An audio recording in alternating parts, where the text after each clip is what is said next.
Hey, welcome to Schizo. I guess this week we're going to talk about John Calhoun and the rat Utopia experiments, otherwise called, they're known as behavioral sync, which is a weird name, I think. I think rat Utopia is much clearer as to what they actually are. So I'll admit, like, Raymond, this is kind of like a selfish topic of mine because I read it recently and I'm kind of writing something on it. So selfishly, I thought it'd be interesting just to kind of get your thoughts on it. I think, I mean, specifically as it relates to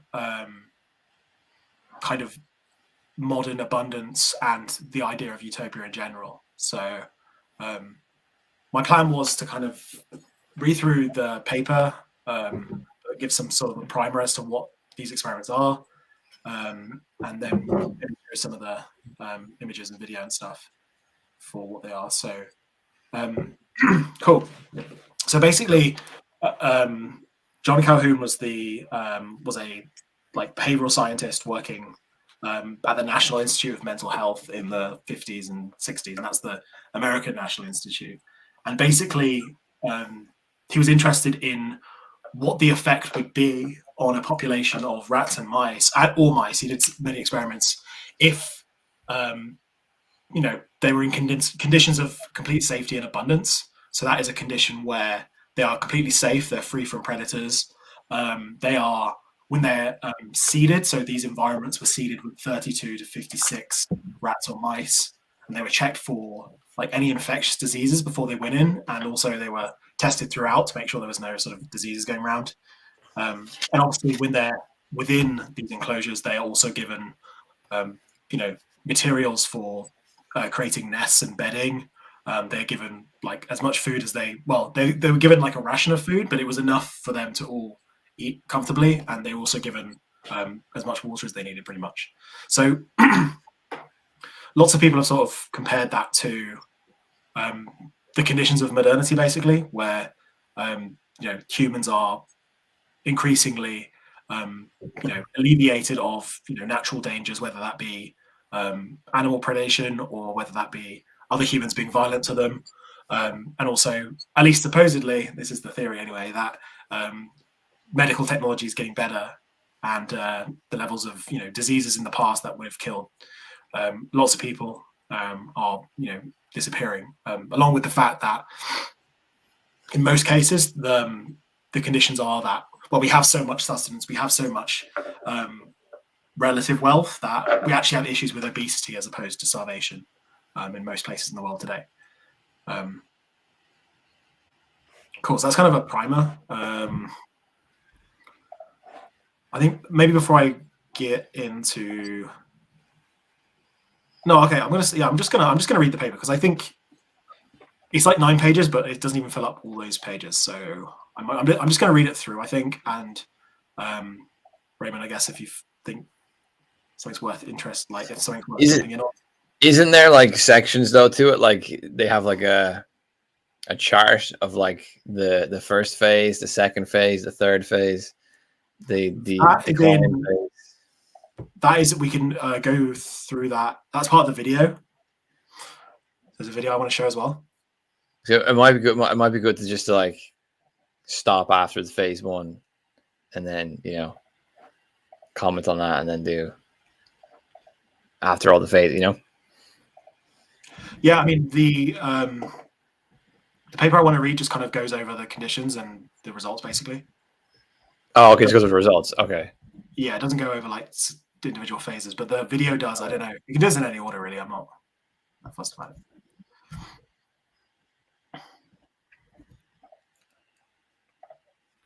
Okay, cool. So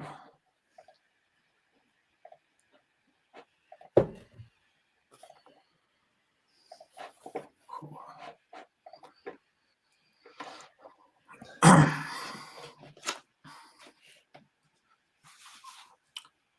So this is population density and social pathology. When a population of laboratory rats is allowed to increase in a confined space, the rats develop acutely abnormal patterns of behavior that can lead to the extinction of the population. In the celebrated thesis of Thomas Malthus, vice and misery impose the ultimate natural limit on the growth of populations. Students of the subject have given most of their attention to misery, that is, to predation, disease, and food supply, as forces that operate to adjust the size of the population to its environment. But what of vice? Setting aside the moral burden of this word and what its effects are on the social behavior of a species on population growth and of population density on social behavior. So basically that's kind of that's an interesting way to start, because and this kind of, I guess this is one of the issues with modernity in general, is that the idea is that, well, there are all these natural problems that we can get rid of and alleviate. So through abundance, like we can make things more safe, we can eradicate disease, we can make sure that people's basic needs in terms of sustenance are provided for. But there's obviously the other side to that, which is, I guess, traditionally it might be called vice, but there is the idea of social disruption as well. And it, brings the progressive ideology of modernity as such into question, because, well, okay, all these measurable, obviously measurable things, such as, the amount of calories people are able to get access to, the number of deaths from certain things, are easily measurable, but there might be unintended consequences to changing those sorts of things. Yeah, I agree. It basically shows issues that emerge which aren't from scarcity or physical harm or disease. Yeah. Mm-hmm. Like I'll probably wait till you explain the specific pathologies and weird behaviors that are going to emerge. But so I won't commentate on it too much. But yeah, it's like those weird behaviors are basically indicating that there's other things that even mice and rats, even very, very unintelligent animals, can fall prey to. Mm-hmm. Yeah, I suppose that is one of the things to kind of mention here, is like there is an understanding that this is like rat and mice experiments, but it's quite an obvious philosophical point to say that, well, in most ways in which you put it, like we're not completely separate from the animal kingdom, Yeah, I was surprised because I'm normally quite skeptical of animal human comparisons, given I generally take an ontological perspective of humans being radically different to other animals. But this is a good case of actually I'll wait a little bit to go into too much detail, but I think that actually our intelligence puts us in an even worse position than the rats and the mice, because we can come up with very adaptive mechanisms to live in the decline rather than have to face the decline. Yeah, that'll definitely come up. So I'll just continue from there, and we'll talk about that. Some years ago, I attempted to submit this question to experimental inquiry. I confined a population of wild Norway rats in a quarter-acre enclosure, with an abundance of food and places to live, and with the predation and disease eliminated or minimized. Only the animals' behavior with respect to one another remained as a factor and might affect the increase of their number. There could be no escape from the behavioral consequences of rising population density. By the end of 27 months, the population had become stabilized at 150 adults, yet adult mortality was so low that 5,000 adults might have been expected from the observed reproductive rate. The reason this larger population did not materialize was that infant mortality was extremely high. Even with only 150 adults in the enclosure, stress from social interaction led to such disruption of maternal behavior that few young survived. With this background, hold on. Oh, yeah. This is just very relevant to the birth gap thing. Yeah, it's like stress from social behavior and crowding. That was one of the main reasons. That was actually one of the main reasons why I sort of said, no, we have to talk about this in some capacity, because it is incredibly relevant to that. And I'm actually, to return to the point of, well, these are rats and we're humans, right? A lot of the things in this experiment in terms of the social pathologies and the reasons why the population doesn't increase to the expected amount that the environment should be able to support is like, okay, yeah, for example, the the birth gap issue is not an issue of infant mortality, for example, right? It is a change in the way people are behaving socially as a result of changes into environment in terms of making things more safe. And like, I don't know, like the material changes to the environment, that's a parallel you can draw. I think the thing about this is people are trying to say like, oh, this is exactly what's going to happen when there is population boom. But I think that it's kind of just to make a wider point about the fact that things such as this, even though they're not going to be materialized in exactly the same way among a rat population, are entirely possible among human populations as well. Yeah, I mean, like when there's obvious parallels like that, it's kind of unignorable. Like we do have to go, okay, well, we still are animals as well, so there must be some kind of and it's interesting because maybe rats, they just have the hypothalamus engaged, so they're just like, and they don't have the frontal cortex that humans have, so maybe they're just they're still impregnating each other at the same rate, but they're not caring for their young, so their infant mortality is really high.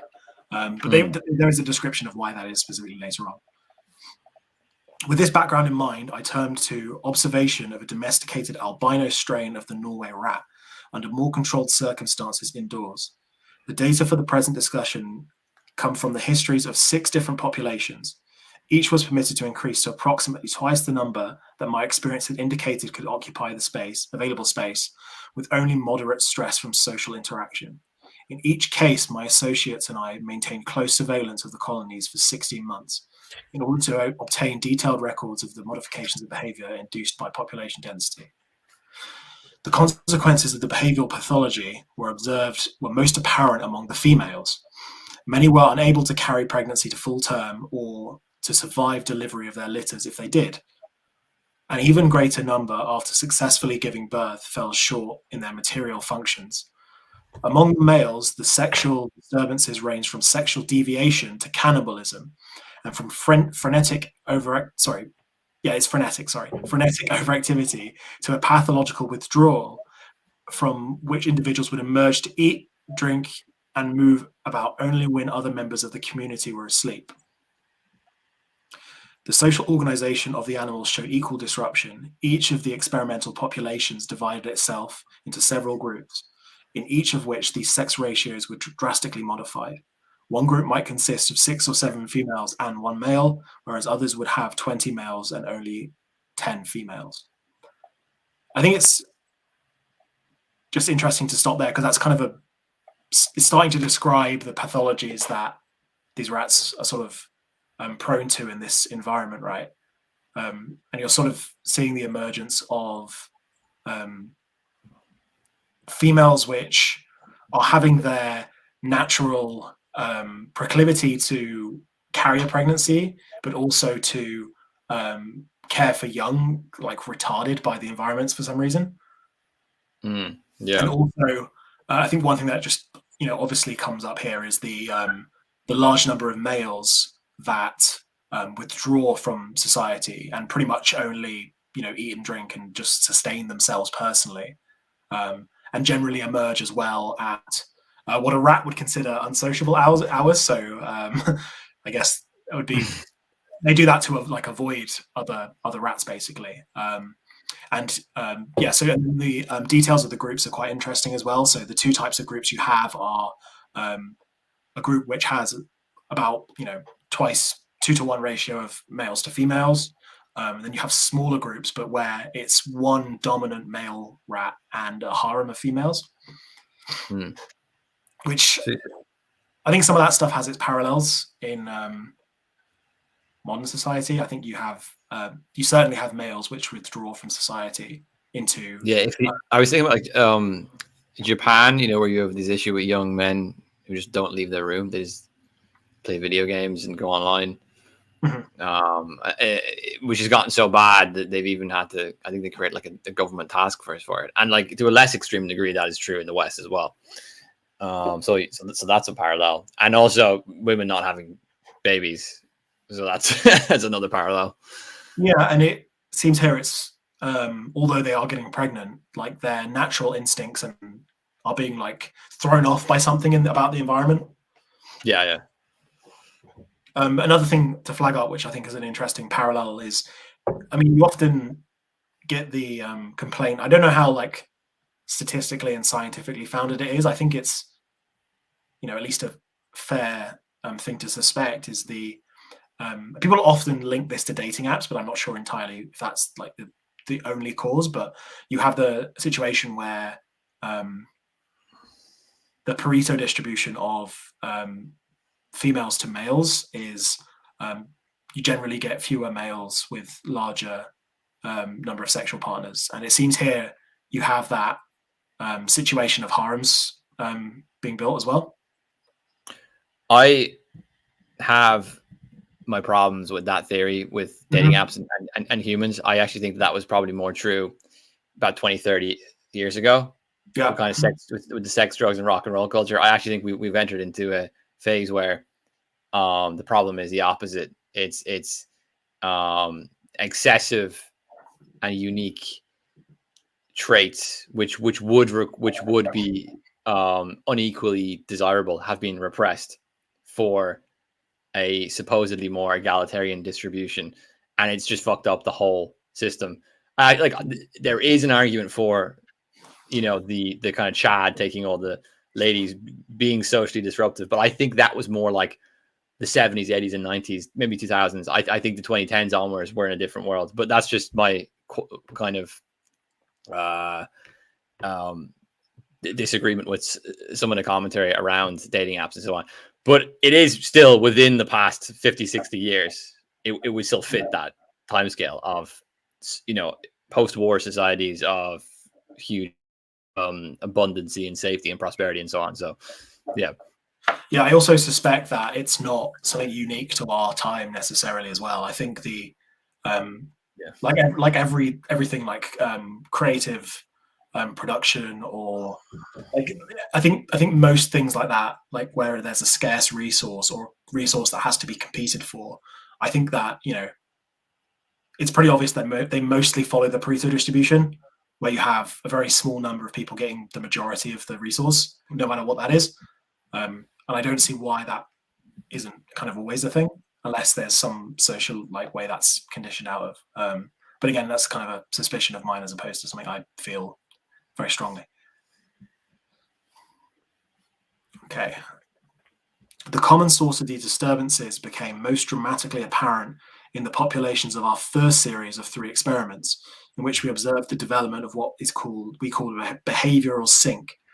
The animals would crowd together in the greatest number in one of the 4 interconnecting pens in which the colony was maintained. As many as 60 of the 80 rats in each experimental population would assemble in one pen during periods of feeding. Individual rats would rarely eat except in the company of other rats. As a result, extreme population densities developed in the pen adopted for eating, leaving the others with sparse populations. Eating and other biological activities were thereby transformed into social activities in which the principal satisfaction was interaction with other rats. In the case of eating, this transformation of behavior did not keep the animals from securing adequate nutrition, but the same pathological togetherness tended to disrupt the ordered sequences of activities involved in other vital modes of behavior, such as the courting of sex partners, the building of nests, and the nursing and care of the young. In the experiments in which the behavioral sink developed, infant mortality ran as high as 96% among the most disoriented groups in the population. Even in the absence of behavioral sink in the second series of 3 experiments, infant mortality reached 80% among the corresponding members of the experimental populations. I don't know if we'll read that part which kind of explains this, but in the first experiment, they had these hoppers of like pellets of food. And so the rats would take longer to get that food out of the hopper, basically. And then over time, that sort of developed this social neuroses where, they would only basically feed as a mob. For some reason, that went down when they used a different feeding mechanism, which was kind of like, it was like a powder in a trough, so they could get to the food more easily. But still, in those experiments, in the end phase, the infant mortality reached 80% anyway, as opposed to 96. Well, it's just interesting how overcrowding is the issue again. Like, yeah, them eating in an overcrowding way. Yeah, it's very strange as well. And actually, at this point, I think it's a good time because it talks about the design of the enclosure next. But I think what I'll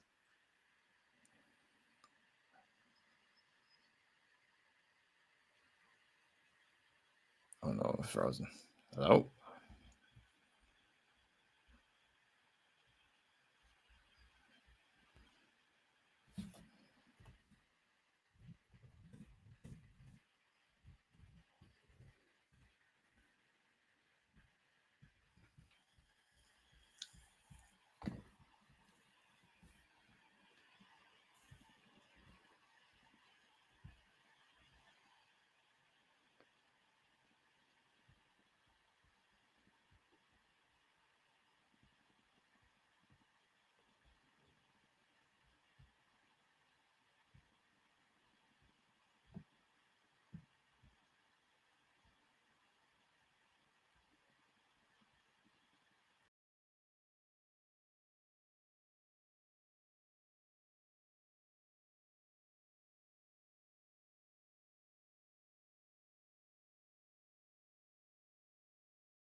Sorry, everyone. My machine crashed, and I have absolutely no idea why it did.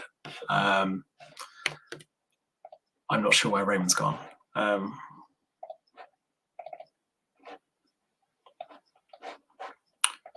me a sec.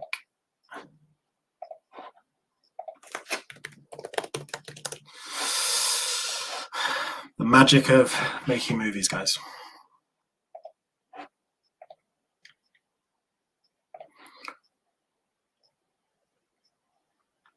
So anyway, what I can show is this is a diagram from the paper, which kind of shows you what the enclosure looks like.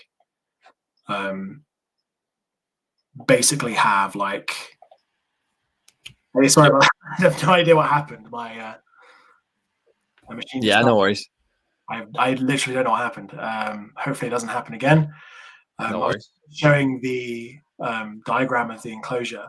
Basically, it's like a U shape, And so like one of the areas at the bottom would be like the feeding pen, and the top bits, and you can see like they've got like nests in there as well. It's quite interesting because these like enclosures here are almost, they're almost designed like urban, like human urban environments. They're almost like high rises. If I just move over to, yeah, you can kind of see here what it looks like IRL. So kind of, I don't know about you, it feels kind of, the things that came to my mind when I was looking at them is it, obviously, I think the kind of the vertical nature of the living like quarters of the sides is kind of like, it's kind of like skyscrapers, and it reminds me of like urban housing, basically. Very different from what like a natural environment for rats would look like, pretty much, I think. And also, I think just the kind of, I think this is this is a slightly different enclosure from one of their experiments, but you can kind of see like the panoptic nature of it as well. Do you think they get a kick out of, because they said they all eat in the same place on top of the building? Do you think they get like a kick out of being on top? Because you know, if you have a pet cat, they'll like sit on things just to like look down on people. I wonder if it's like that kind of thing. It's like, oh, look at me up here, and then because they have no other way of like showing off. So yeah, like, I think it really depends on the environment. But I think these kind of like these weird UFO looking things, I think they're like the feeding hoppers, and the water comes from these bottles at the top. And there's obviously like, there's a few different kinds of environments they've tried it with, but they all have a very like, obviously it's like, well, by all measured like utilitarian metrics in terms of safety, disease, and sustenance, they've got everything they need for like a utopia. But there's something very inhuman about that, you know. And like, I also wonder what they think of the scientist. Yeah, I don't know actually. Thank God. I don't think rats would even think about that. But yeah, fair. I'll be honest with you. If I was one of these guys doing these experiments, I'd get a real kick out watching them. Probably, it's probably fascinating. Oh, definitely, yeah, definitely. What else have we got here? Yeah, pretty crazy stuff, right? Mm-hmm. I wonder what the animal rights people would say about these sorts of experiments. But like they're putting so much effort into giving them everything they want. Like, how could the animal rights people care? It's like, we're feeding them a disease, we're caring for them. Yeah, and it's interesting because it has parallels with like, this is again why I think the idea of utopia is a really important one to kind of these sorts of discussions about what it means to like to make people better off or make animals better off and these sorts of stuff, is because there always seems to be reaching for this perfect equilibrium where, you know, either everyone has what they need exactly, but it obviously often forgets about kind of the social dimension. And you know, we've been talking about how like rats are, you know, in lots of ways very different from humans, but in, you know, they have a social dimension to their pathologies and the way they act, you know. And even they, although they're given everything they could possibly need, have in a similar way to humans do. Like, humans can be given everything they need materially, but still cause problems for themselves, right? Yeah, like, well, as we're gonna see, the rats have a meaning crisis. Basically. You're gonna have little rats looking at like Jordan Peterson videos on there soon. What did you call them? I'm not going to say what I said. What you said psychology something, or I can't remember. Therapy kings. Therapy kings. Therapy kings. The rat therapy kings.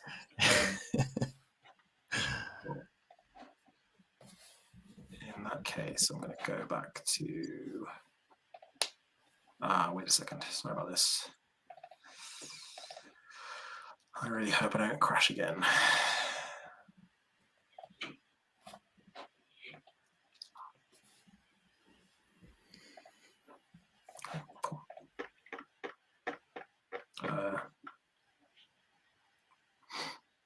The design of the experiments was relatively simple. The three populations of the first series each began with 32 rats. Each population of the second series began with 56 rats. In all cases, the animals were just past weaning and were evenly divided between males and females. By the 12th month, all the populations had multiplied and were each comprised of 80 adults. Thereafter, removal of the infants that survived birth and weaning held the population steady.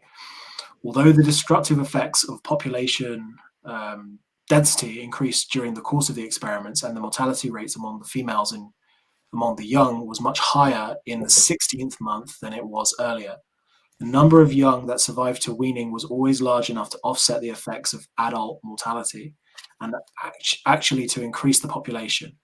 The evidence indicates, however, that in time failures of reproductive function would have caused the colonies to die out. At the end of the first series of experiments, 8 rats, the 4, I think that's healthiest males, and the 4 healthiest females in each of the 2 populations were permitted to survive.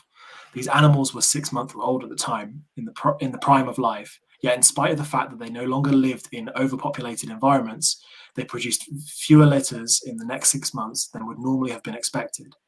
Nor did any of the offspring that were born survive to maturity.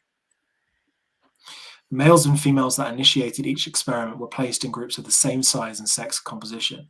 In each of the 4 pens that partitioned a 10 by 14 foot observation room, the pens were complete dwelling units. Each contained a drinking fountain, a food hopper, and an elevated artificial burrow, reached by a winding staircase and holding 5 nest boxes. A window in the ceiling of the room permitted observation, and there was a door in one wall, with a space for a colony of 12 adults in each pen, the sides of the groups which rats were normally found in. This setup would have been able to support 48 rats comfortably at the stabilized number of 80, and an equal distribution of the animals would have found 20 adult rats in each pen, but the animals did not dispose themselves in this way. So I'm just going to get some water. Biasing factors were introduced in the physical design of the environment to encourage differential use of the 4 pens. The partitions separating the pens were electrified so the rats could not climb them. Ramps across 3 of the partitions enabled the animals to get from one pen to another and so traverse the entire room, with no ramps to permit crossing of the 4th partition. That's sort of the U shape of this initial pen they used anyway. However, pens on each side became the end pens of what was topologically a row of 4. The rats had to make a complete circuit of the room to go from the pen we designated 1 to the pen designated 4 on the other side of the partition separating the 2.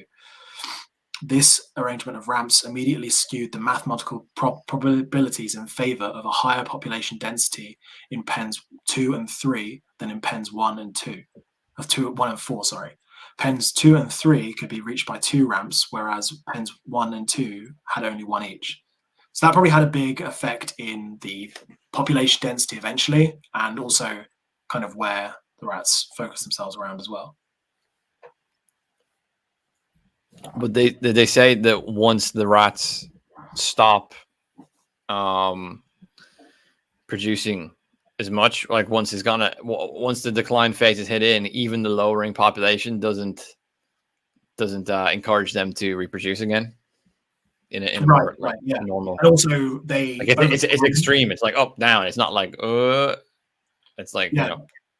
And they also, in terms of like the space as well, they lose their, like, rats haven't, have you ever seen a rat like move around? Like they have a natural inclination to like explore. Yeah. And through this experiment, as they basically socialize themselves to be completely dependent on what other rats were doing as opposed to going out and exploring by themselves. So they often became concentrated in like one pen and would very, very rarely go and explore the other pens. Yeah, there's some extra detail here, but there's some slightly more interesting stuff coming up. The use of pen 4 was further discouraged by the elevation of its burrow to a height greater than that of the burrow in the other end pen. The 2 middle pens were similarly distinguished from each other, the burrow in pen 3 being higher than that in pen 2, but here the differential appears to have played a smaller role, though pen 2 was used somewhat more often than pen 3. I say skip to the other part because the specific setups of the pen is a bit. Yeah. I'm trying to figure out because okay, this is actually the part where it gets interesting.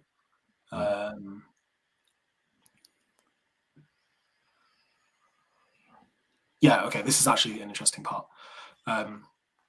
One major factor in the creation of this state of affairs was the struggle for status that took place among the males. Shortly after male rats reach maturity at about 6 months of age, they enter into a round robin of fights that eventually fixes their position in the social hierarchy. In our experiments, such fights took place among the males in all the pens, both middle and end. In the end pens, however, it became possible for a single dominant male to take over the area as his territory. During the period when the social hierarchy was being established, the subordinate males in all pens adopted the habit of arising early. This enabled them to eat and drink in peace. Since rats generally eat in the course of their normal wanderings, the subordinate residents of the end pens were likely to feed in one of the middle pens. When after feeding they wanted to return to their original quarters, they would found it very difficult. By this time, the most dominant male in the pen probably would have awakened, and he would engage the subordinates in fights as they tried to come down one ramp to the pen. For a while, the subordinate would continue its efforts to return to what had once been its home pen, but after a succession of defeats, it would become so conditioned that it would not even make the attempt. In essence, the dominant male established his territorial dominion and his control over a harem of females, not by driving the other males out, but by preventing their return. It's kind of interesting how the environment allowed for that kind of dominant male situation, and particularly where you have nesting females, so they have control completely over that one area. Yeah.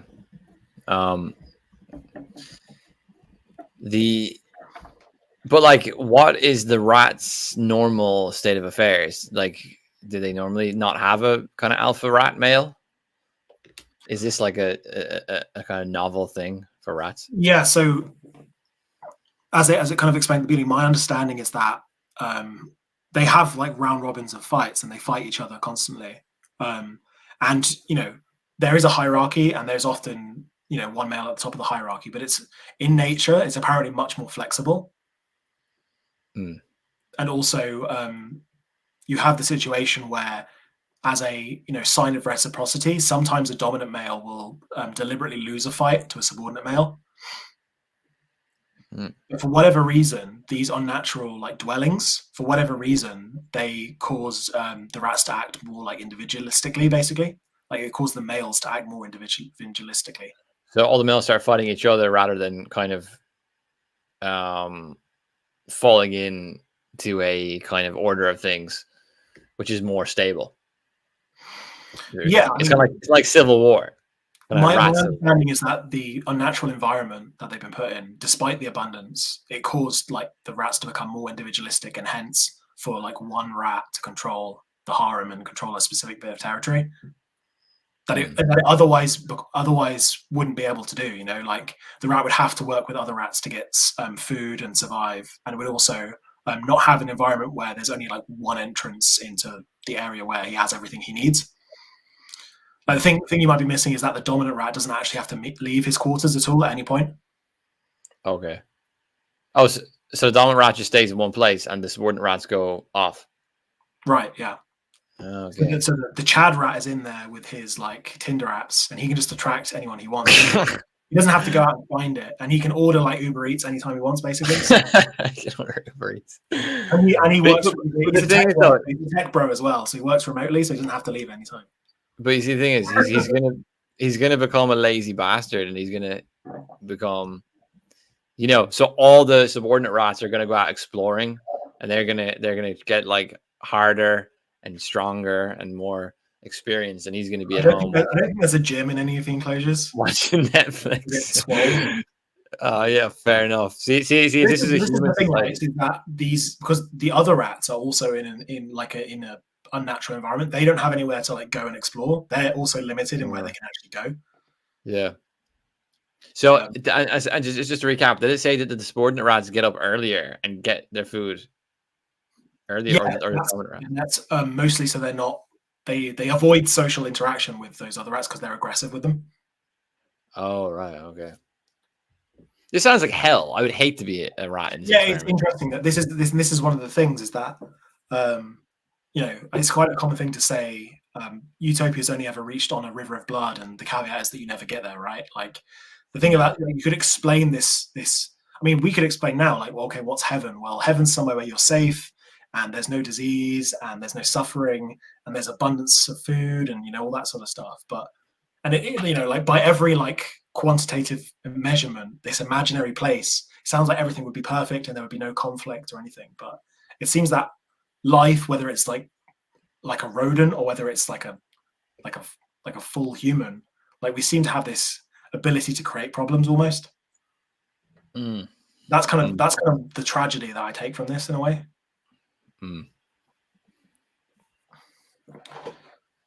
Okay, this hasn't. I mean, this hasn't got too much more to go because it's just a couple. Yeah, so the old papers, they have adverts in them. It's very strange. Yeah. Okay. Once a male has established his dominion over an end pen and the harem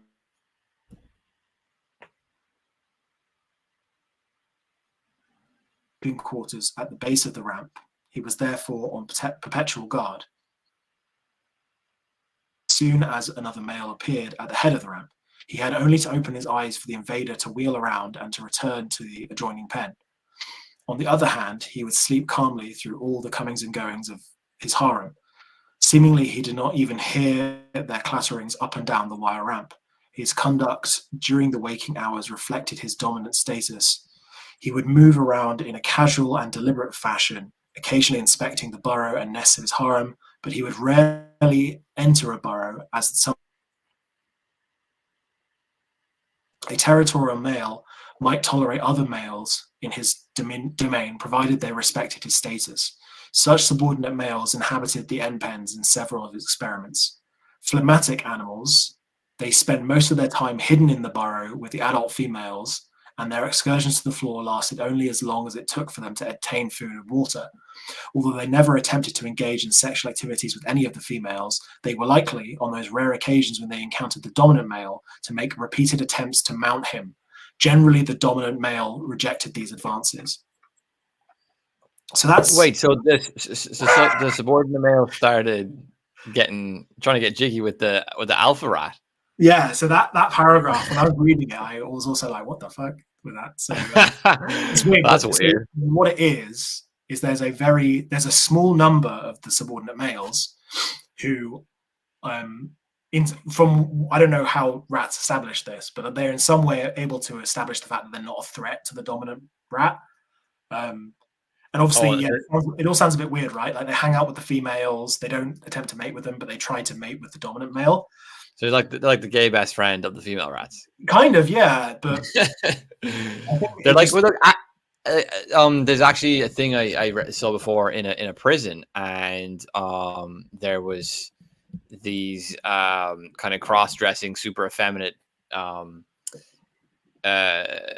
inmates, and they were asked by fucking Louis Theroux, whoever the hell was in the documentary, like, how do you get on in here, like dressing and acting like that? Do you not get beaten up? And they're like, no, like it's the opposite. We're kind of signaling that we're not a threat. We're like the women, so we never get targeted. We might get made fun of a little bit. We're not going to get physically harmed. It was like, it's dangerous for the other strong guys. That's who it's dangerous for, because they get targeted by the kind of what would be the prison alphas, you know? Yeah. Yeah, it definitely has its, whether they're, in like actual incarceration or not, this definitely has its parallel in like feminized males generally. And I think that has its examples in like urban environments. But it's interesting as well how the utilitarian mind can look at the conditions of this experiment and think, oh yeah, utopia. But in a lot of ways, like we've already flagged up the fact that it looks a bit like a panopticon. And the architecture, if you think about it, it is like a prison. Like the fact that they're cubes and they're certain cages and there's certain ways in and certain ways out and all these complications. I think there's a lot of similarities there. In these end pens, the population density was lowest. The mortality rate among the infants and females was also low. But the various social environments that developed during the course of the experiments, the brood pens, as we called them, appeared to be the only healthy ones, at least in terms of the survival of the group. The harem females generally made good mothers. They nursed their young, built nests for them, and protected them from harm. If any situation arose that a mother considered a danger to her pups, she would pick the infants up one at a time and carry them in her mouth to a safer place.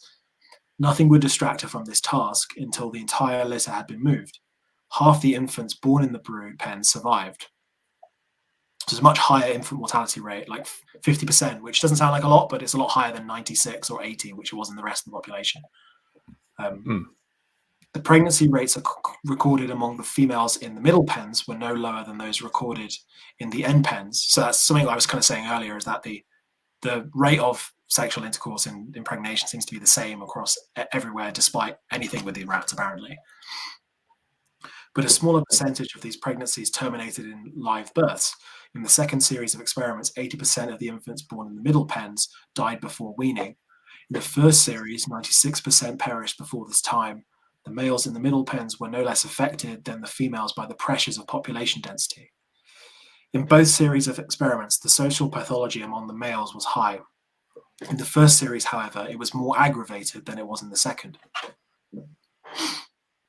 The increase in disturbance among the middle pens occupants of the first series of experiments was directly related to the development of the phenomenon of the behavioral sink. The outcome of any behavioral process that collects animals together in unusually great numbers, the unhealthy connotations of the term are not accidental. A behavioral sink does not aggravate all forms of pathology that can be found within a group.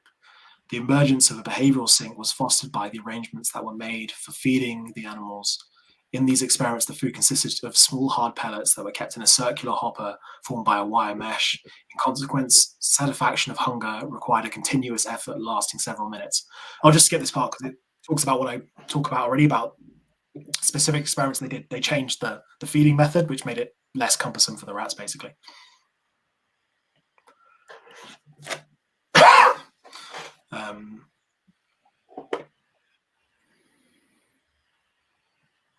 Yes, this is the next kind of interesting part. That isn't just talking about the feeding behaviors.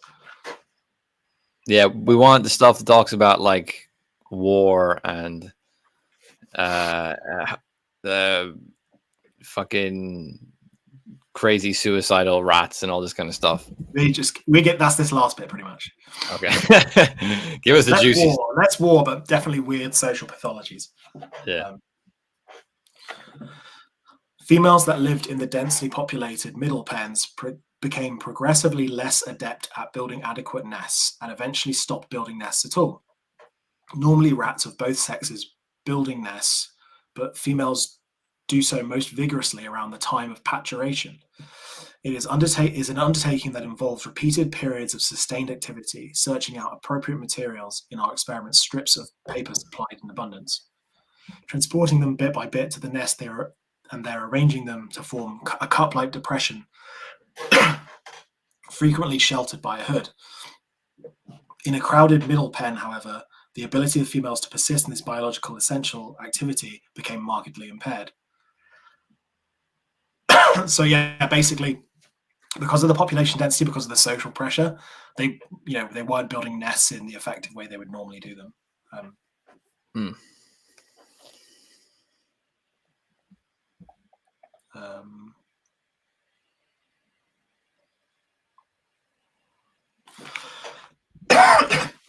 just going to skip past the nest bit because it's just talking about how they became really shit at making nests, basically. The social stresses that brought about this disorganization in the behavior of the middle pen females were imposed with special weight on them when they came into heat. An estrus female would be pursued relentlessly by a pack of males, unable to escape from their soon unwanted attentions. Even when she retired to a burrow, some males would follow her. Among these females, there was a correspondingly high rate of mortality from disorders in pregnancy and paturation. Nearly half of the first and second generation females that lived in the behavioral sink situation had died of these causes by the end of the 16th month. Even in the absence of the extreme stresses of the behavioral sink, 25% of the females died. In contrast, only 15% of the adult males in both series of experiments died. So just kind of bring it back up again. The behavioral sink is the situation in the middle pens where the population density was really high, and hence the social pressure was as well. Why were they higher in the middle pens? because it wasn't. Because the end pens were the ones that were only accessible by one route, and therefore were controlled by individual dominant males and contained the harems. Oh, okay. A female that lived in a brood pen, so a brood pen is one of the ones on the edges, basically, was sheltered from these stresses, even though during her periods of estrus, she would leave her pen to mate with males of the other pens of the room. Once she was satiated, however, she could return to the brood pen. There, she was protected from the excessive attention of other males by the territorial male. So that part's just really dark, because the females who were not able to get into the brood pens were basically killed by male attention. Fucking hell. So yeah, so the brood pens were the ones that were run by the big alpha rat. Yeah, and so females were not, like, the alpha rat would allow them to go mate with the other males, but they would protect them in the brood pens. But so if they couldn't get into the brood pen, they I guess would end up dying. didn't want some of the ladies. I don't know. Yeah. Or maybe the other female rats were like, nah, it's crowded in here because we got to raise some kids. It's crowded in here, so you can stay out there. And then what, they would get mobbed by like these ordinary rats? Yeah, I mean, because when they're in the when there's various processes going on where basically when the female rat's in heat, like the pheromones given off are to the extent where it sends the male rats into a fury. Oh, okay, yeah. And that's a problem if the female can't escape that attention, you know. She's able to escape that sort of attention when she wants to. Yeah, fair. Especially if she's trapped in a small space and they're just, yeah. Exactly, yeah. And again, you've got that strange ratio in the main pens, which is a 2-to-1 male to female ratio as well. Yeah. That makes sense. For the effect of population density on the males, there is no index as explicit and objective as the infant and maternal mortality rates. We have attempted a first approximation of such an index, however, by scoring the behavior of males on two scales, that of dominance and that of physical activity. So here we're getting into the part where they're going to start working out, obviously. The first index proved particularly effective. In the early period of experiments, when the males were approaching adulthood and beginning the fights that eventually fixed their status in the social hierarchy, the more fights a male initiated and the more fights he won, the more likely he was to establish a position of dominance. More than half the animals in each experiment gave up the struggle for status after a while, but among those that persisted, a clear-cut hierarchy developed. In the crowded middle pens, no one individual occupied the top position in this hierarchy permanently. In every group of 12 or more males, one was the most aggressive and most often the victor in fights. Nevertheless, this rat was periodically ousted from his position. At regular intervals during the course of their waking hours, the top-ranking males engaged in free-for-alls that culminated in the transfer of dominance from one male to another. In between these tumultuous changings of the guard, relative calm prevailed. The aggressive dominant animals were the most normal males in our populations. They seldom bothered either the females or the juveniles, yet even they exhibited occasional signs of pathology, going berserk, attacking females, juveniles, and the less active males, and showing a particular predilection, which rats do not normally display, for biting other animals on the tail. Below the dominant males, both on the status scale and on their level of activity, were the homosexuals. The group perhaps better described as pansexual. So this is in 1962, guys. John Calhoun was ahead of his time, I'm saying. These animals apparently could not discriminate between appropriate and inappropriate sex partners. They made sexual advances to males, juveniles, and females that were not in estrus. The males, including the dominants, as well as the others of the pansexuals' own group, usually accepted their attentions. That's weird. Which part? So basically, the pansexuals are like, they're not picky with who they mate with, so they would make sexual advances to males, which is not normal in natural mice. Juveniles, so that's basically mice that aren't at sexual maturity, and then females that aren't in heat. Mm. So rats normally only mate with females that are in heat, and they're giving off the right pheromones, right? But these pansexuals are just like sexually obsessed and are not picky, basically. I think that this phase and this middle section fits the dating app world much better than the edges. Right, because it's not selective, right? Because it's like, because there's no selection going on. Like the edges are hyper selective, and the middle part seems to be non-selective. It's really chaotic.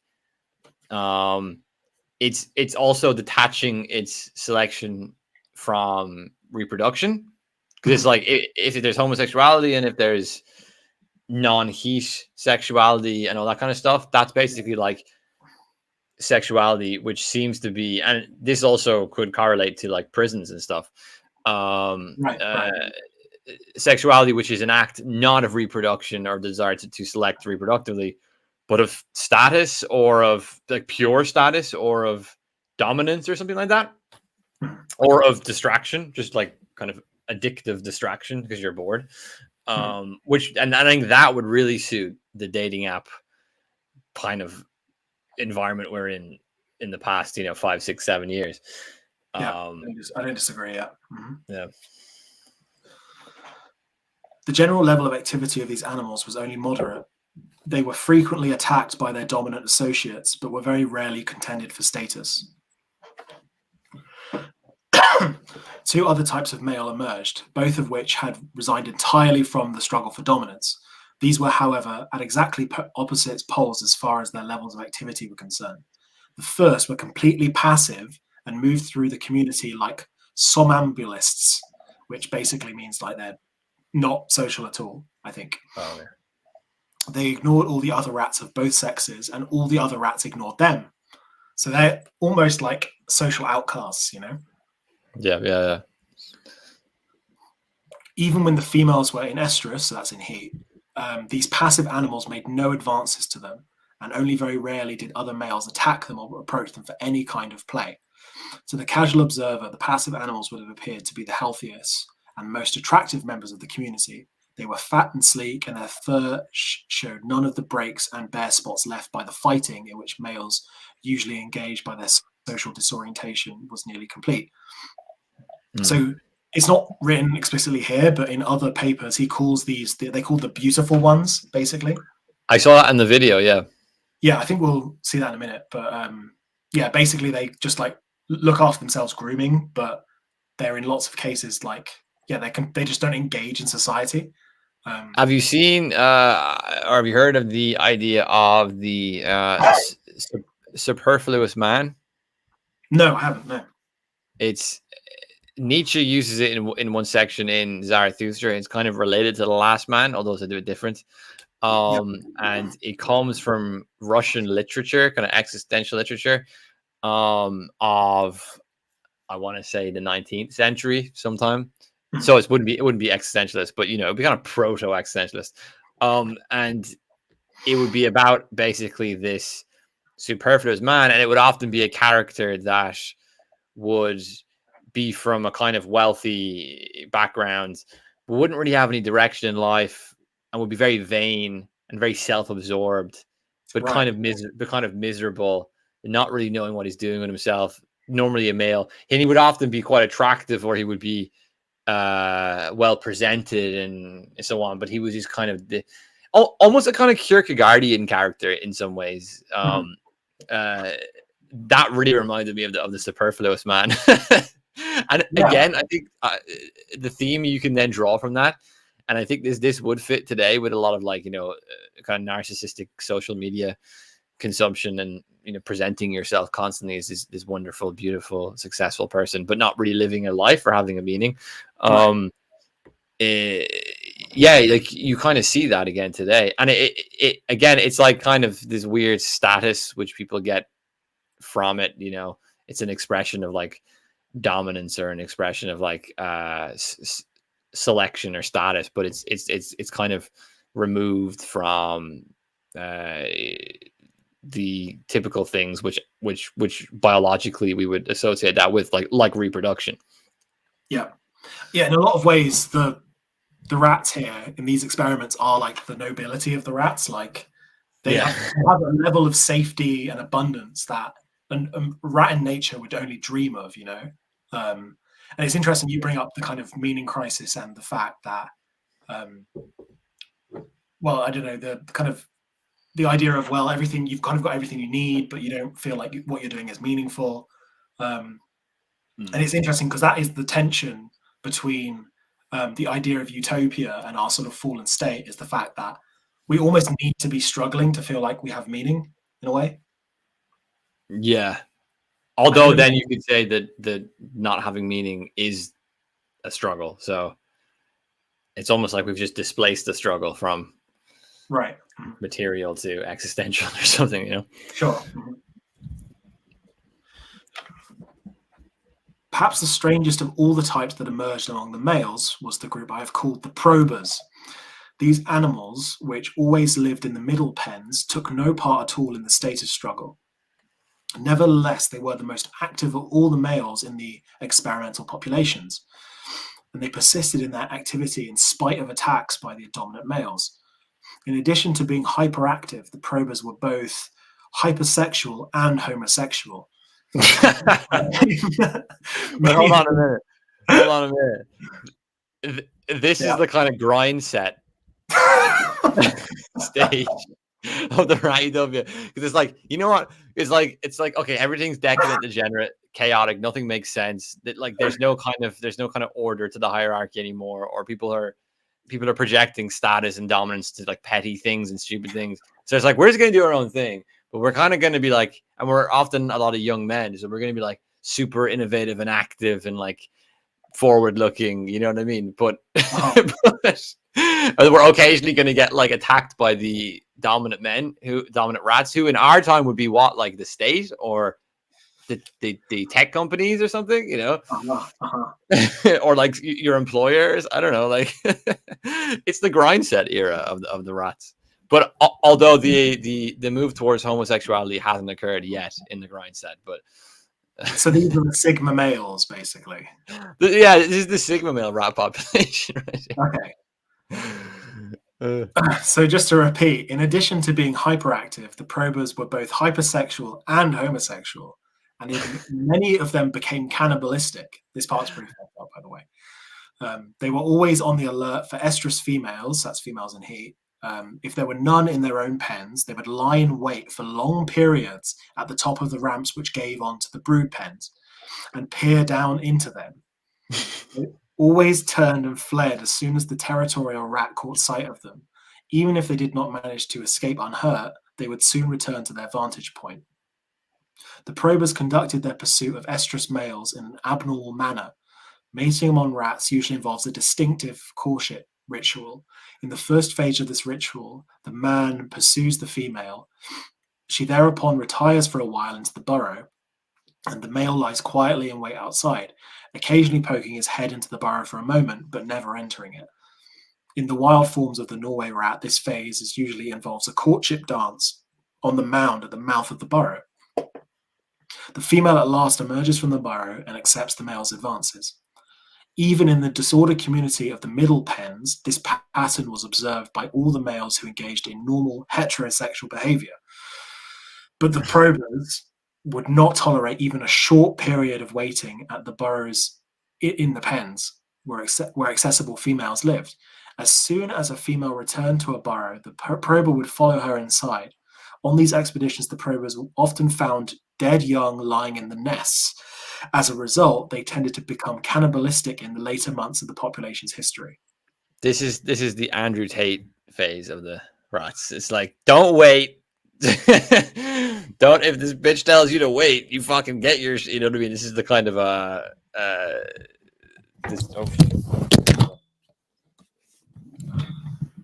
yeah, I've no other way to frame that other than like the kind of Andrew Tate phase of the because it's kind of like, you know, if the structures and rituals of the society, or not ritual, rats don't have rituals, but if the structures and procedures and order of society break down to a certain point, it kind of, and like you kind of see this a little bit with like pickup artist culture, because you're going to get guys who maybe haven't had the best of luck. Maybe they have, I don't know, or maybe they have really, really high standards or something like that. But they kind of try hack or undermine the usual rituals. And there's a kind of urgent, the usual courtship procedures. And there's a kind of sense of frustration and urgency in that, isn't there? It's like I want to, so it seems to be relevant to them. I'm slightly confused from his description of the probers, though, because he says that they're hypersexual, right? But he also says they're homosexual. But then he goes on to describe how they basically rape the females.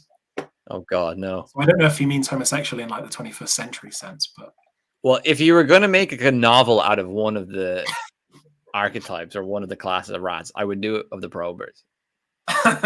Well, yeah, and then there's this little throwaway comment that in the kind of collapse stage of the experiment where the population goes to shit and everything's in disarray, they just become cannibalistic and start eating the babies.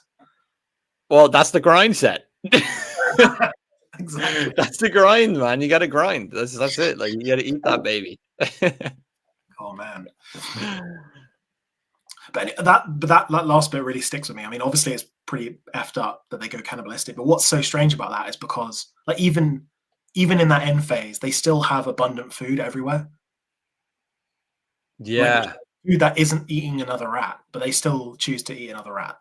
Yeah. I wouldn't know how to make sense of that, but like it would seem that they're characterized by a sort of so for example, the superfluous rat who just grooms himself or herself would be a kind of one response to the social breakdown, a kind of withdrawal into your self-absorbed and withdrawal. The rats who stop participating and only go have their food when no one's around, that would be like the Japanese stay in your room, social isolation, kind of withdrawal from society. And then this one is this kind of grind set rat is like he's probably looking at the other rats and going, you guys aren't making any effort. Like, no wonder everything's going to shit. You got to put it in. You got to self-improve. But he's kind of marked by this like really frustrated, impatient, like kind of somewhat maniacal sense of urgency about everything as well. Right. And you can definitely see that in our human culture today. You can definitely see that. Right. For a brief second, I thought you might be accusing Andrew Tate of cannibalism.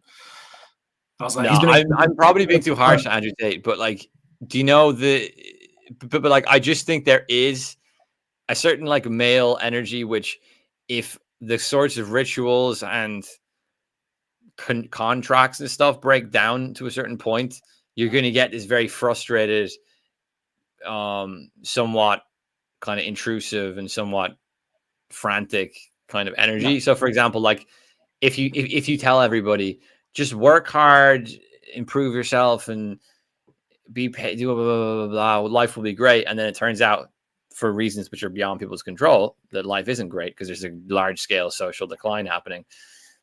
You're kind of left very disappointed and bitter that the promises that the society had made you don't function anymore. And like, so if you think of like courtship rituals, there's kind of like a, if you be patient and wait around, then something's going to happen. But then the whole society just doesn't function anymore. So it's like, well, nothing's going to happen. Like you have to take what you can take or you won't get anything. That kind of attitude comes in. Now, I may be projecting too much onto these rats because maybe that's a very human thing to think that deeply, but like it would show you at least that like when certain minimally functional social interactions which have a certain purpose start to not work anymore, that like it kind of leads to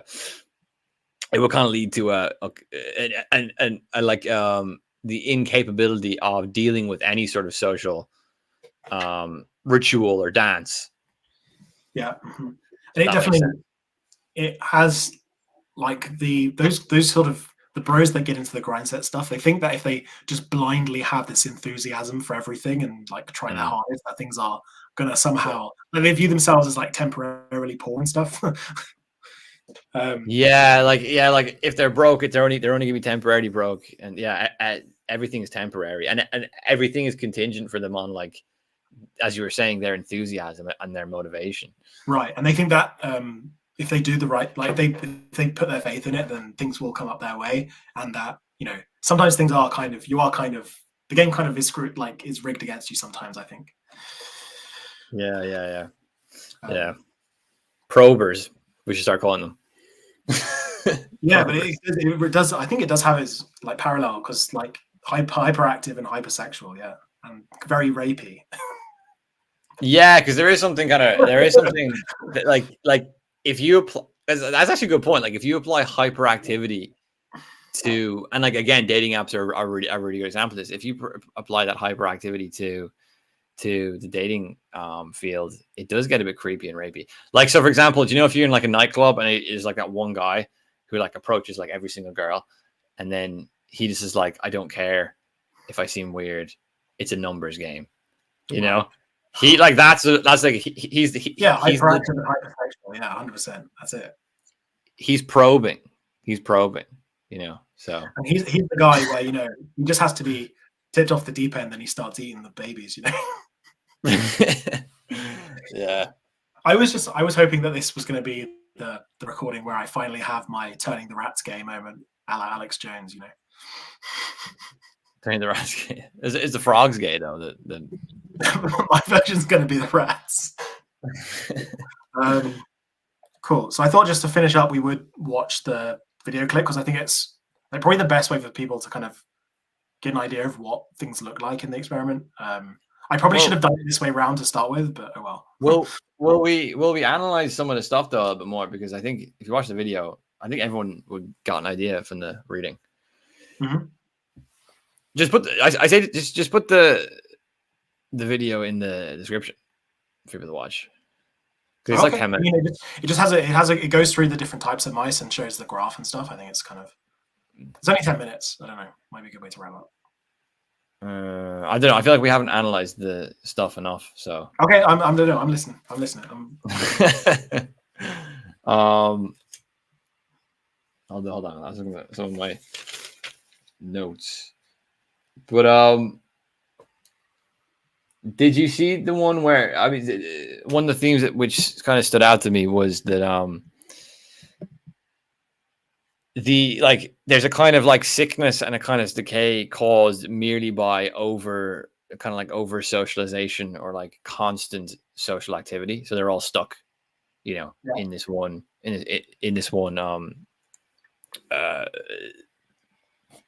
physical pen. And like, we don't have that problem, but we do have the problem of social media. Mm-hmm. And which in a way, people always say like social media makes, and like the sort of technologies we have now, the fact that I'm talking to you across an ocean, right? Like it makes the world smaller. Yeah. So in a sense, like the online space is that pen we're all living in at once. Yeah, like that really stood out to me, especially because I'm obviously doing some work on Paul Virilio as well at the moment, and his whole thing is about the destruction of space through communication. Right. And one thing he mentioned is that we sort of naturally look for vital space. Like it's not just space, it's not just physical space. It's a sort of almost like, and for humans it would obviously be extremely complex. It would be existential as well as psychological, as well as biological. And it's I suppose, like, you know, vital space would be one of the reasons why, for example, I think a society might suddenly try resettle or expand in a different part of the world, like back in, you know, like Rome, or expansions from the Saxons into Britain or so on, or over to America, from Europeans going over to America. There's a sort of attempt to find space, which is like necessary, almost to kind of like exist within a social sphere. Yeah. And like, I suppose that's been kind of reached its limit because the world's been explored, it's been conquered. There's nowhere left to really go that's new. And we're sort of That has stuck its then with just parallel in the experiment, right? The fact that their territory is entirely mapped, right, already. yeah. Like if everything's already mapped, and you were saying rats have this natural urge to explore, Yeah. So I reckon so. Like, and that's the equivalent in that sense. They're similar to humans because they're quite social with other rats, and humans are quite social with other humans. And we also have a similar desire to explore. So once those exploratory spaces start to break down or start to be limited and overcrowded, I would imagine that there are some similar pathologies which could be seen in both species. Yeah, I mean, in a similar like place to the rats, there's nowhere new to explore, and the environment is like entirely fixed. In a natural setting, where you have a limited social group as opposed to the entire world being your social group, or in this case, the entire Utopia being your social group. Like, there's nowhere new to explore, and so it's not unnatural for humans and rats to be social, but when your entire world is the social space, like, it manifests in some weird pathologies. Like, the rats have the obvious case where they eventually develop to the point where they only eat with other rats, and like it's weird because the online space has a similar like pathology. Like, it's almost like there's no point in posting something online unless someone else is participating in it. Yeah, 100%. The philosopher Peter Sloterdijk actually made the exact point that you made about social media and about mass movement, kind of immigration and stuff within. Like, so for example, if you have mass immigration like we do in Europe now, the kinds of authorities that we have, because they want cheap labor and so on, are going to implement this ideology on people of, we're all one big family. The world is your family, right? So it's the exact sort of thing. It's like everywhere is my society, everywhere is my world, my family, and also social media. It kind of just technologically just kind of gives you that impression as well. He said that basically this is a kind of almost like a suicidal drive, like, and he even compared it to some of the changes that went on in Rome, from paganism to Christianity. Sorry, my camera keeps blurring me out. I'm not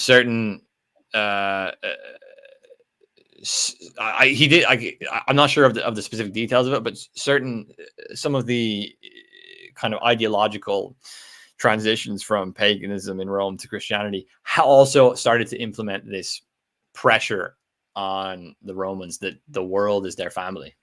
Right. And that had a similar kind of negative effect of social decline and breakdown and so on.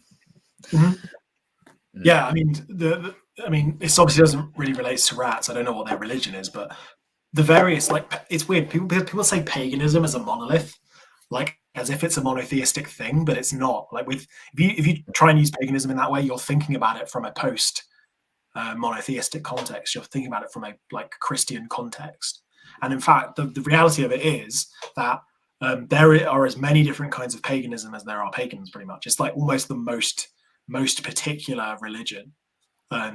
Whereas on the other hand is monotheistic religions are, by their kind of theoretical, like their theological nature, are like unitary, and that there's different flavors of that, like whether it's the kind of monotheism of the chosen people as seen in Judaism, where it's a particularism, but it's still universal to a particular group, but like an ethnic group, for example, in terms of Jews. But Christianity is a very different beast to that. It's a completely new, like, Christianity was a very new, like, theological technology, because it's not particular to an ethnic group, and it's not particular to geography. It's not particular to even like really culture in a way. Yeah, that's definitely true. And also there's this kind of paradox of like when everyone is your family or your people, it kind of means that you have a hyper individualism where actually no one is your people, no one is your family, right? Yeah, exactly.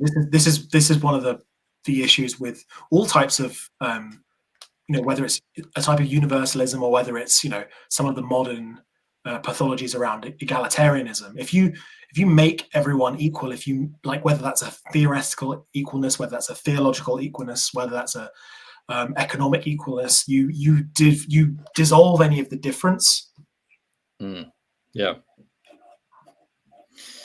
Yeah, and also I'm thinking of dating apps here as well, because it's like everyone is your partner, could be your partner, like poly, you know, whatever. Right, sure. Poly everything. You can do anybody, whatever.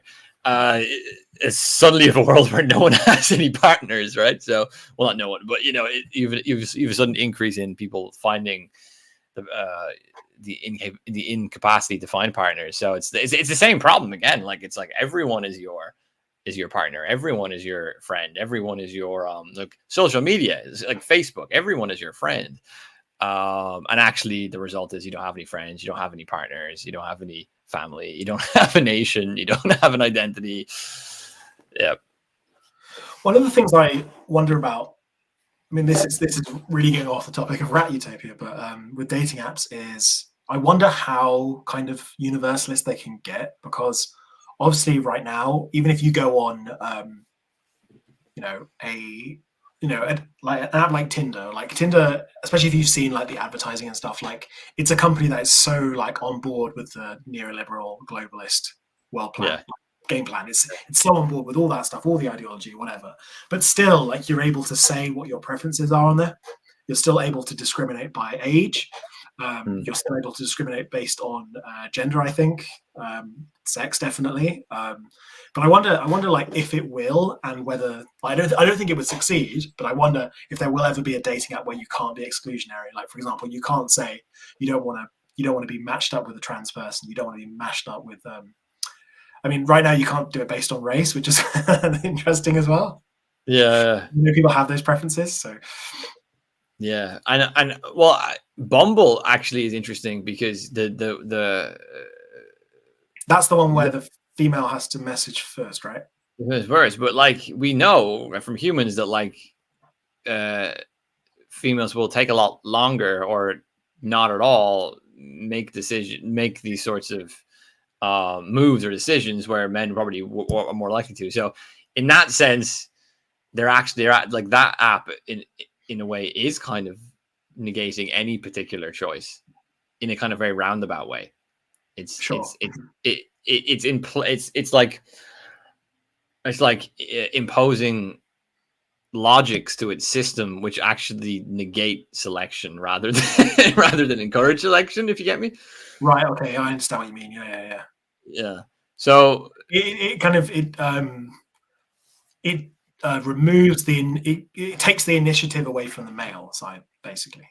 But we know, like anthropologically, that the initiative, the person to initiate a potential meeting or a partnership between two people is like 95% male. Like, so it's like they're kind of observing that scientifically and going, let's avert that. Like, I don't think it's about equality.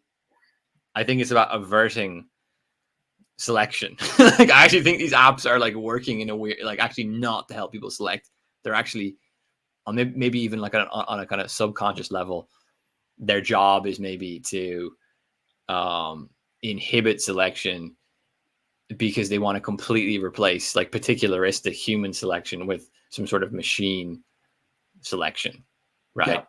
And then if you think of biogenetics or like artificial wombs, you could take that to another level. This does come back around to the general idea of utopia is like lots of utopian ideologies. They view man as either a blank slate, which definitely the leftist like ones do, or it views as man as something that should be molded, can be molded. So it sees something like the natural anthropological state of the male taking the initiative, and it either, like you said, it wants to invert that or change that. I wonder. So, what's Bumble's policy on male to female transgenders? Do they get to do the first message, or? Yeah, that's a good question. we should like tweet at them and be like, "Hey, Bumble, what you think of this?" Yeah, because like that's because by saying women choose first, they have to imply like there is like a rigid What's a thing woman? called yeah. What's a woman, Bumble? What the fuck? Answer that. Like, yeah, I don't know. I would imagine that if you just choose your category on the app as woman, you get the privileges of being a woman. Like, I don't think they would enforce it. You know. Oh, I'm sure I can dig out a wig and do a picture and do an experiment. And then like mess. Yeah, but like, how are you going to attract any women then? Because you are a woman, or how are you going to attract any straight women? Because then you're, you know, and I'm like so now we're in the kind of decline phase.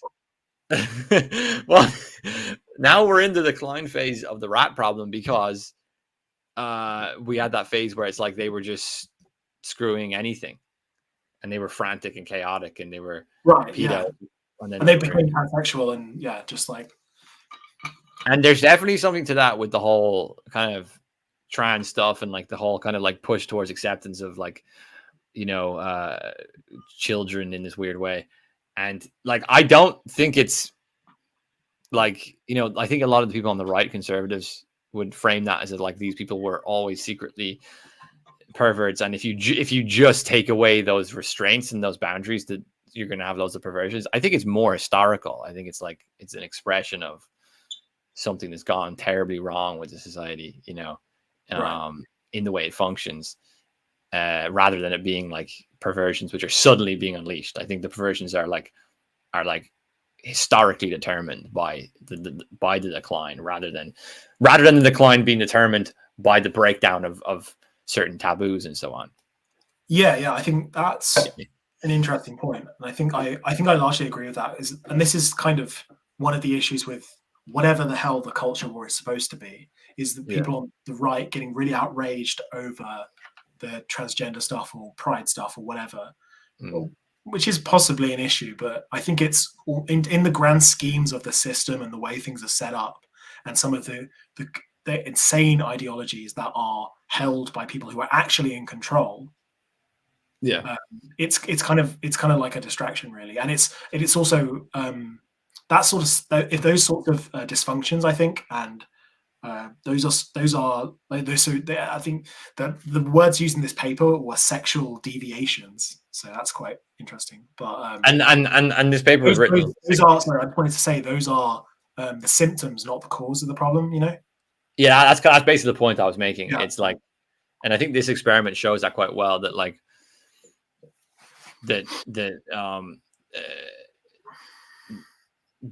our kind of biological orientation, nearly our kind of social biological orientation, is so bound up in the kind of state of affairs of the larger society in ways that we don't even really appreciate, that when those all get messed up, then suddenly we start to get messed up.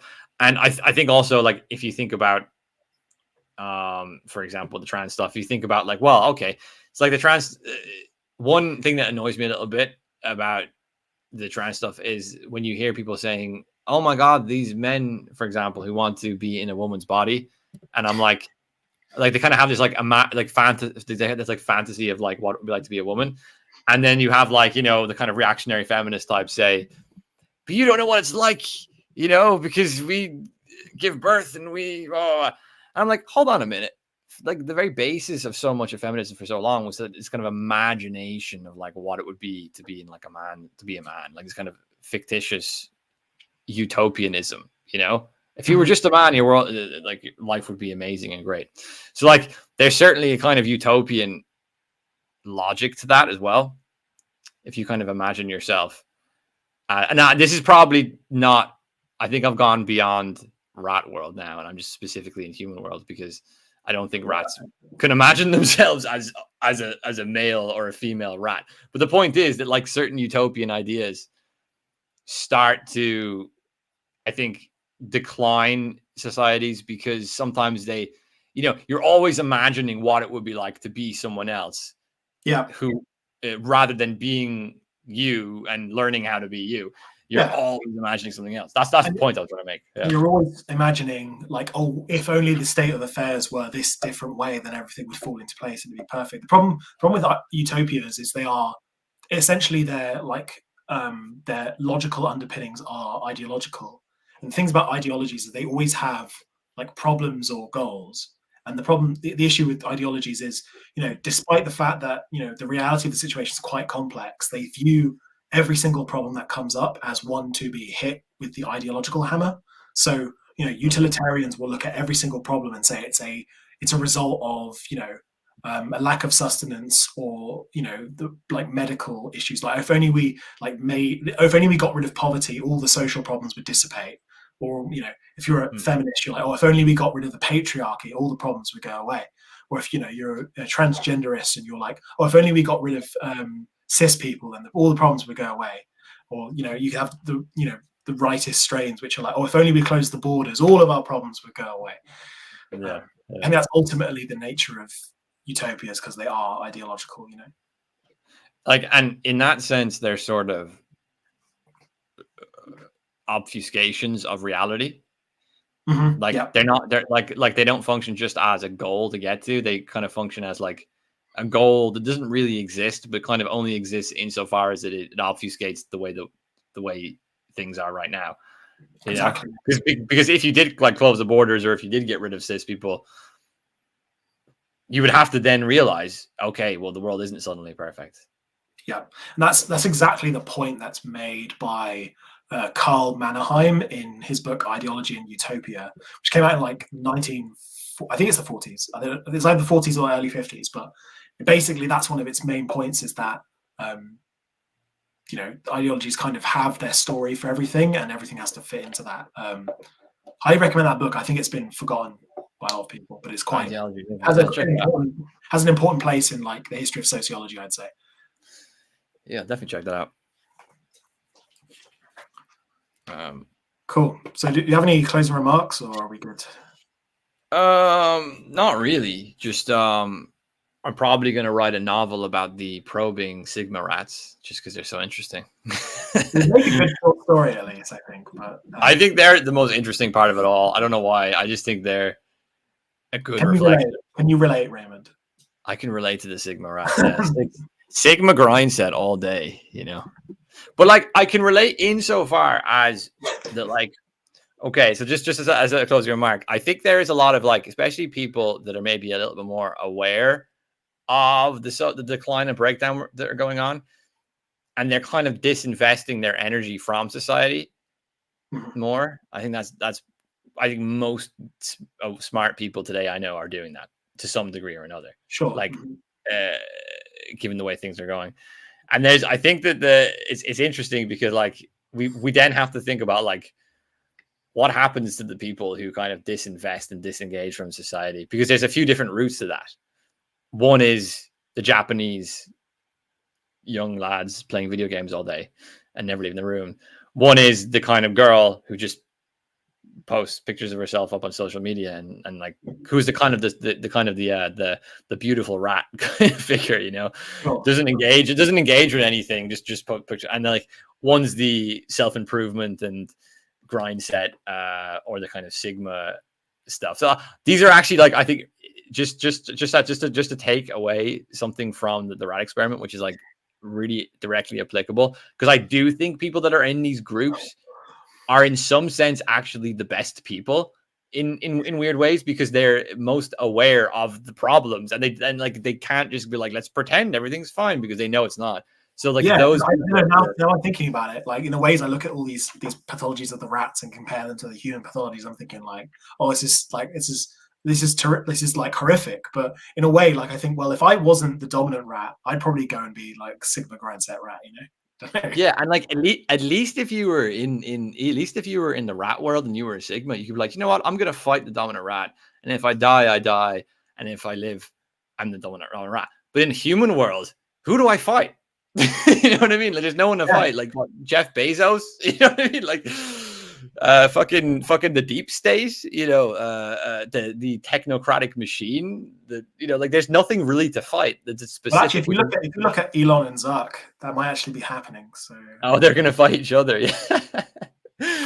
Yeah. Right. I mean, actually, that's one of the interesting things about modernity specifically, and this has nothing to do with rats. This has something to do with our like complicated human society. But like, if we were to start having like dominance bouts again, and we do actually see this in like urban communities where you have gangs and stuff. Yeah, The security apparatus of the modern state like wants to avoid that and will put you in a rat utopia.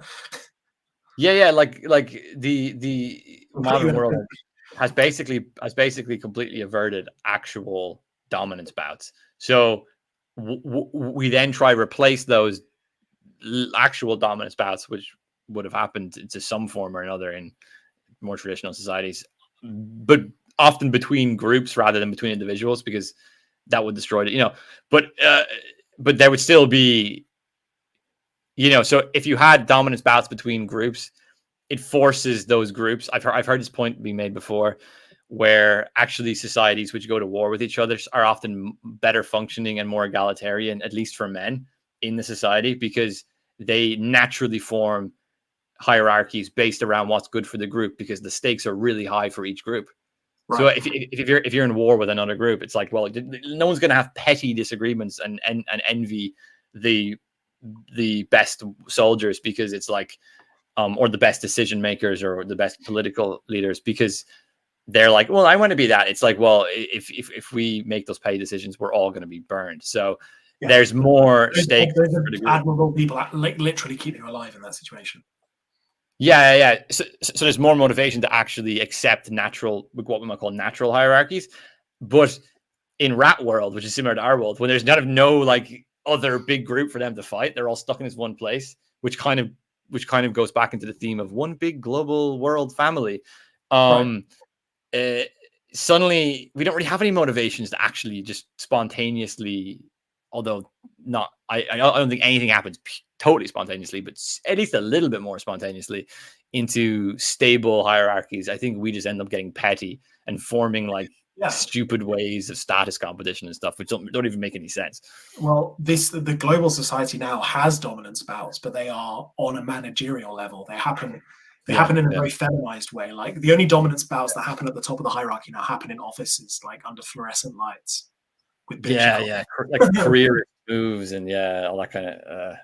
It's not, and like that doesn't really reflect anything particularly natural about human selection. It's more and actually, in contrary to the very high pressure situation where you're talking about, where people's lives literally depend on the hierarchy, we have a situation now where things are natural, like because of our technology, things are more abundant, and therefore we end up in a position, and we've spoken about this recently in the recent episodes, where we end up with elites that are actually very unimpressive.